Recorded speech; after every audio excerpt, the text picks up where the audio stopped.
Vamos entonces ahora a explicar, eh, ya viniendo de el Chávez y Laura Espejo, que fue su última locución, donde dijo casualmente esto que viene acá.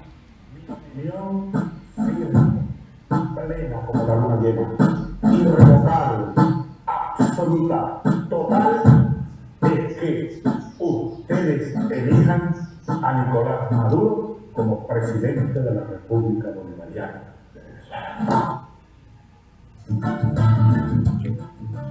Entonces, vamos a hablar de la inexpugnable revolución chavista para explicarle a los camaradas que aún no entienden cómo funciona el sistema de gobierno instruido por el comandante Chávez. Y aunque ya más o menos le expliqué un poquito, ¿no? Por lo que se hizo con Nicolás Maduro, que se sacó del país para que no fuera atacado en ese momento, se le preparó, se le formó. Lo mismo se estaba haciendo con Robert Serra asesinado, Otaiza, que era otro líder que estaba formado para esto. Y tenemos otros cuadros por allí. La gente cree que al salir de Maduro se acaba la revolución y vuelve la derecha al poder. No, no, no, no. Eso no funciona así. Nosotros tenemos ya un entramado hecho bastante bueno dentro del proceso revolucionario que dejó Chávez hecho. Y hay otros cuadros por allí que eh, están en stand-by. Eso en el lado del PSUV, ¿no? En el lado del Polo Patriótico tenemos otro lote. De hecho, hay más cantidad de cuadros capacitados para ejercer las funciones.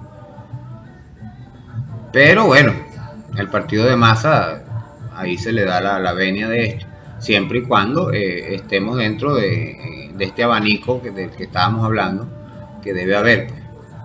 Si en el abanico donde todos vayamos unidos, donde se le da a cada quien sus espacios, va a ser difícil, va a ser bastante difícil poder hacer el trabajo, porque va a pasar lo que pasó con Acción Democrática y COPEI. Pues.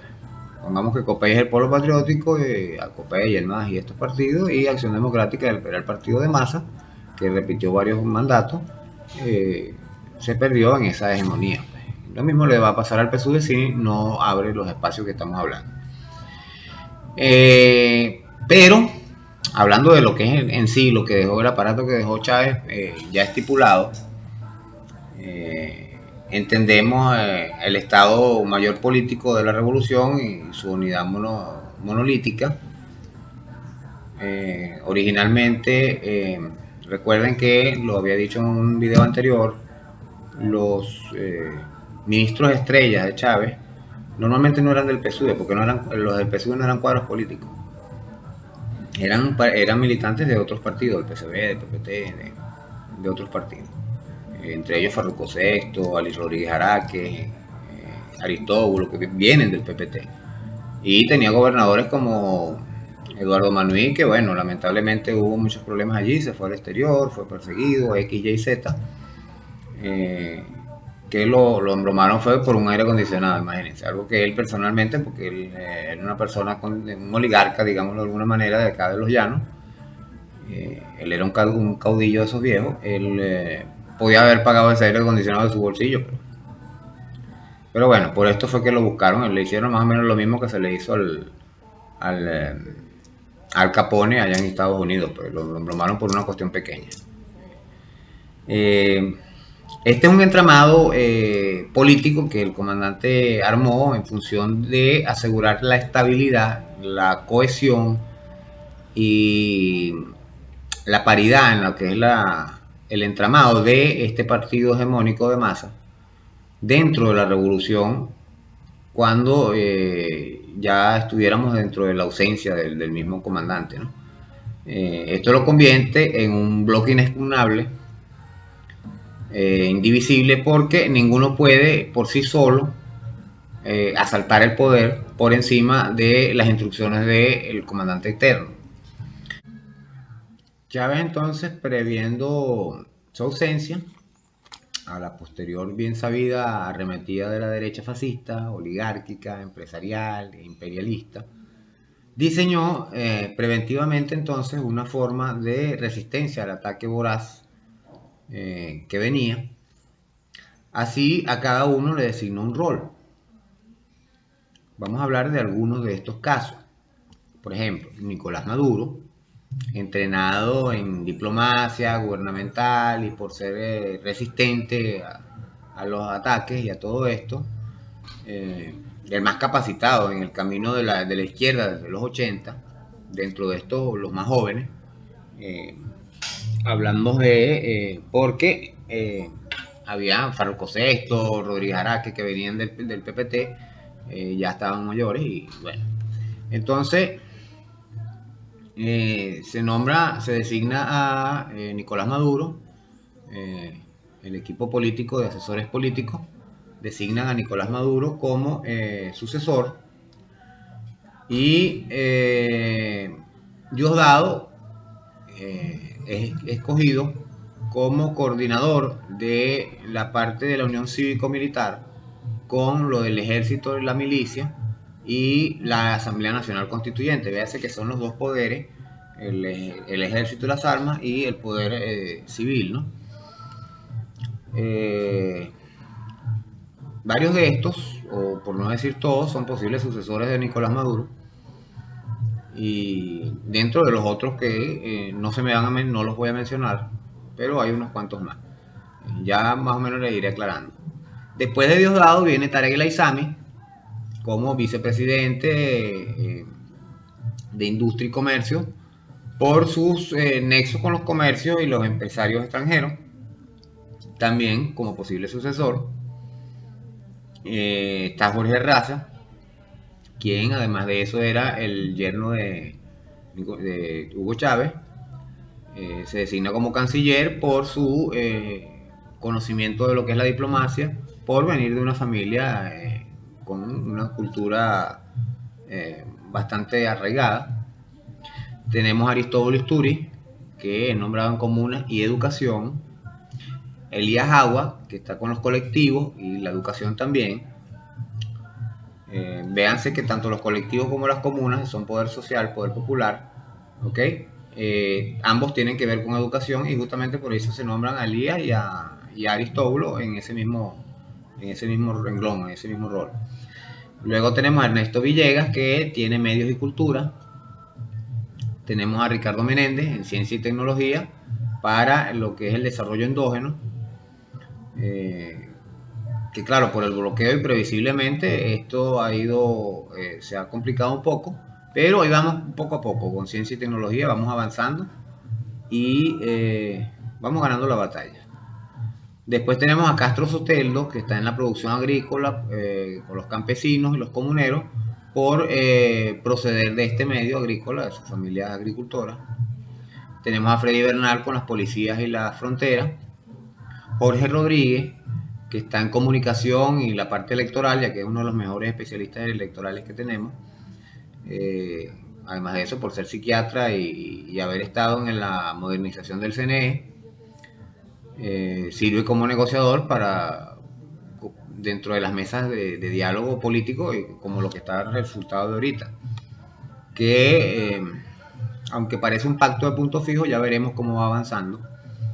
Parece un pacto entre el partido de gobierno y la oposición para un pacto de gobernabilidad, digámoslo de alguna manera.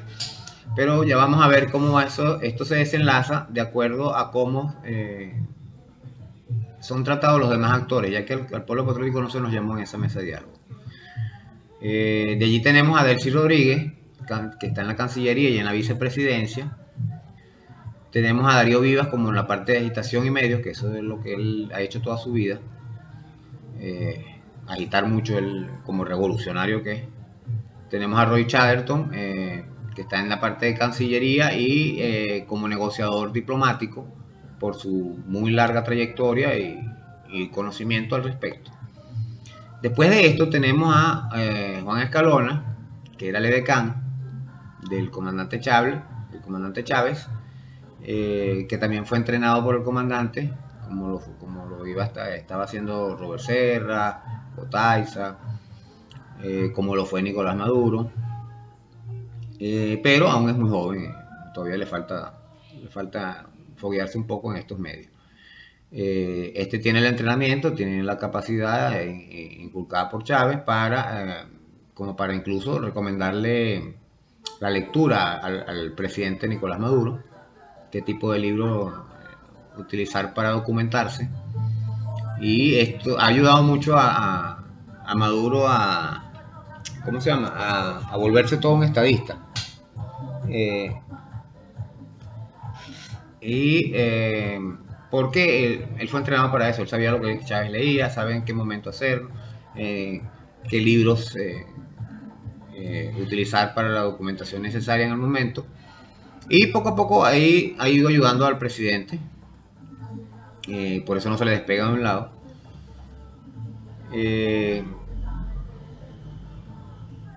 Esto hace que ninguno tenga la posibilidad de poder asaltar un cargo. Y el ejemplo perfecto, como lo estaba explicando, tenemos por ejemplo a Rafael Ramírez, que era que estaba en Energía y Petróleo. Este incumplió las instrucciones y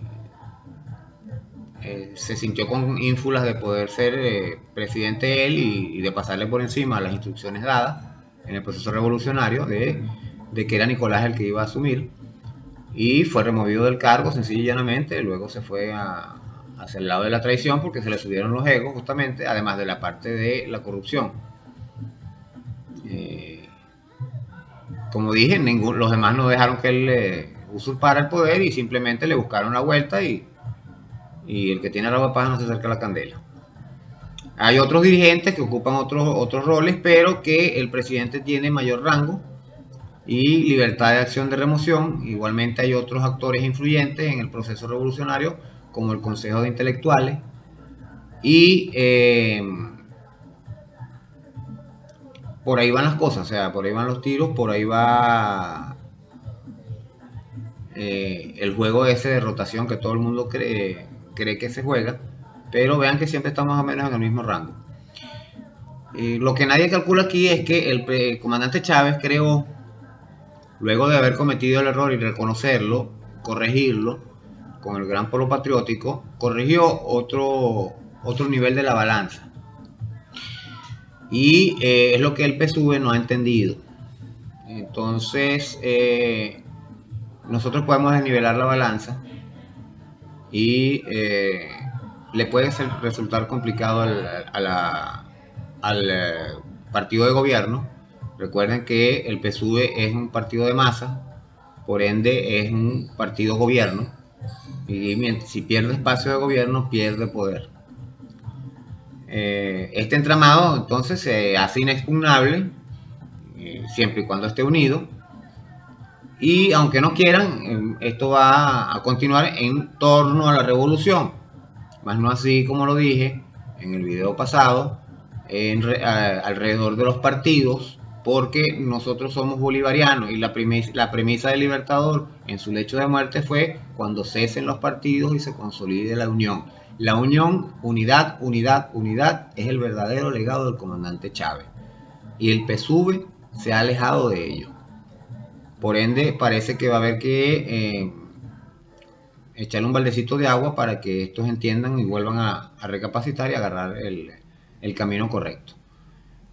Chávez dejó todo ese entramado como para que la revolución no se desviara, por lo menos demasiado. Se desviaba un poquito en algunas cosas, ya veremos cómo lo vamos enderezando, pero justamente el polo patriótico es el que va a ser la parte del contralor, el que va a ser la nivelación del poder, porque este pacto con la derecha, un pacto de gobernabilidad o de no agresividad, como lo quieran ver,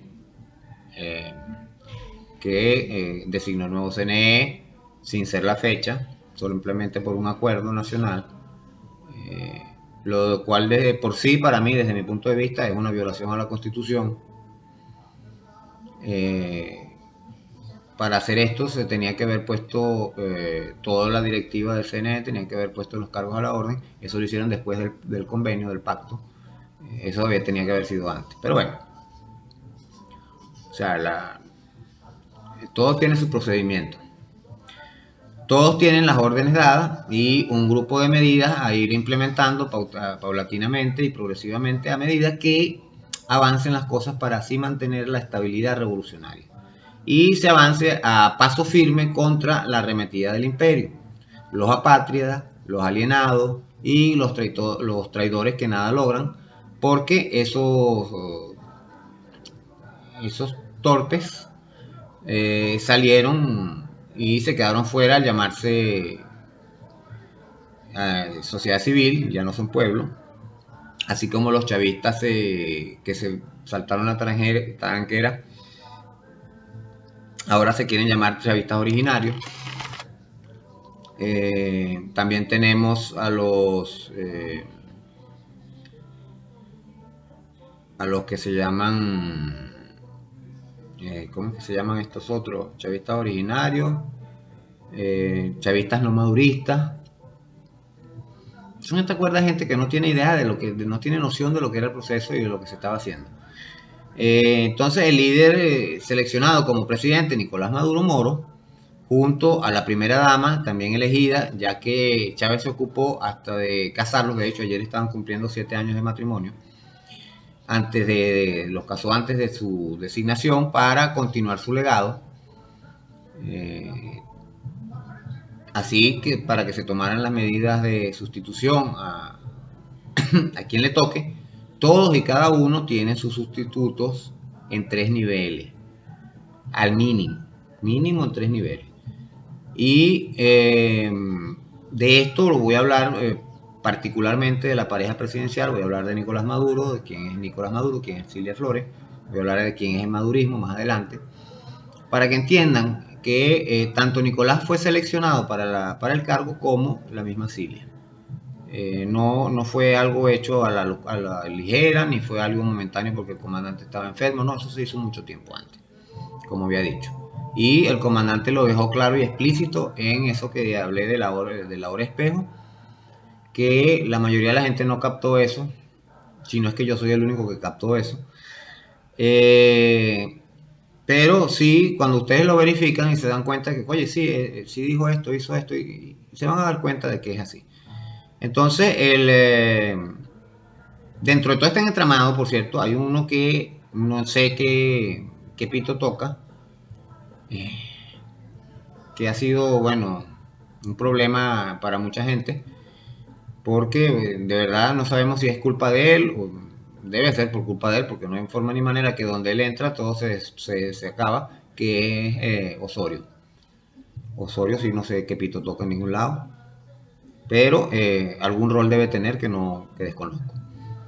Sí sé que rol le toca al pueblo patriótico, sí sé que rol le toca al PPT, y en eso vamos justamente en estos procesos venideros. Tenemos 2 años electorales fuertes, ya que ahorita viene Asamblea Nacional, después viene alcaldías, gobernaciones, con sus respectivos